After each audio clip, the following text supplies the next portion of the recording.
तो आज की इस वीडियो में हम समझने वाला है कैंडी फोर्स 200 के बारे में। कैंडी फोर्स 200 में जो मेन कंपोनेंट होता है वो होता है इंट्राकोनाजोल कैप्सूल बीपी। बीपी मतलब होता है ब्रिटिश फार्माकोपिया।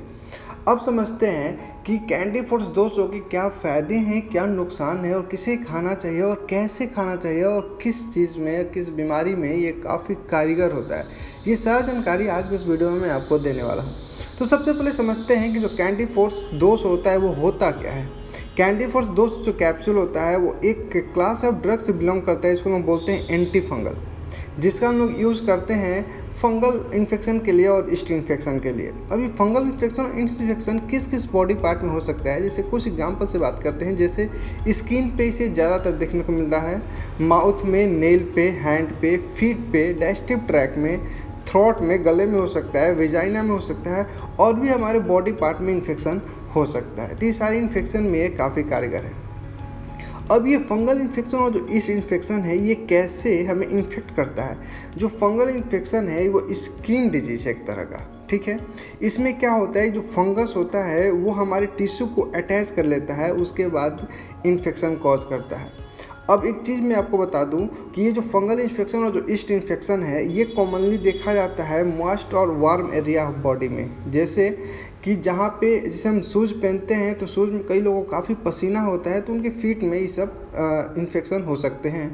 हमारे जो थाई है, थाई में इन्फेक्शन हो सकता है क्योंकि हम लोग दिन भर पैंट पहन के रहते हैं। और भी जो हमारा वार्म एरिया है और जो मॉइस्ट एरिया जहाँ पे होता है हमेशा, वहाँ पे ये सब इन्फेक्शन होने का चांस मैक्सिमम होता है। अब एक चीज़ आपको बता दूं जो बहुत ज़्यादा इंपॉर्टेंट है कि जो इंट्राकोनाजोल ये कैसे काम करता है हमारी बॉडी में। तो जो फंगस होता है ना, फंगस को जीवित रहने के लिए, जिंदा रहने के लिए इसका सेल मेम्ब्रेन इसके लिए बहुत ज़्यादा फायदेमंद है। मतलब इसको सेल मेम्ब्रेन रहेगा तभी ये जिंदा रहेगा। अब इंट्राकोनाजोल करता क्या है। इंट्राकोनाजोल ये जो इसके फंगस के जो साइटोक्रोम P450 एक नाम का एंजाइम होता है, जो डिपेंडेंट एंजाइम होता है लैनोस्ट्रॉल के लिए, उसको इनहिबिट कर देता है, जिससे 14D डिमिथाइलेज जो होता है वो नहीं बन पाता है। जब ये एंजाइम इन्विटेड होता है तो ये कन्वर्जन को ब्लॉक करता है। कौन से कन्वर्जन को? लैनोस्ट्रॉल से लेके एर्गोस्ट्रॉल को। अब जो एर्गोस्ट्रॉल है वो फंगस के सेल मेम्ब्रेन को बनाने में काफ़ी मदद करता है, जिसके वजह से जो फंगस का जो सेल मेम्ब्रेन है वो पूरी तरह से डैमेज हो जाता है और फिर से वो बनता नहीं है। इस तरह से फंगस की डेथ हो जाती है। तो ये सारा जानकारी था कैंडी फोर्स 200 के बारे में। अब बात करते हैं इसके डोज का, फिर बात करेंगे इसके साइड इफ़ेक्ट का। इसका डोज क्या है? यदि कोई बच्चा 13 साल से ऊपर का है तो उसे हम लोग कैंडी फोर्स 200 देते हैं। 13 साल से कम है और 5 साल से ज़्यादा है तो कैंडी फोर्स 100 mg देते हैं, जो एक मैनकाइंड कंपनी द्वारा बनाया जाता है। अब इसके देने का जो तरीका है वो समझ लेते हैं। इसे मॉर्निंग में एक गोली देते हैं और इसके साथ एक और दवा चलाते हैं, मोंटिलोकास्ट एंड लिवोसिटिजिन, जिसमें इसको हम लोग रात में चलाते हैं, या लिवोसिटिजिन कई लोग चलाते हैं।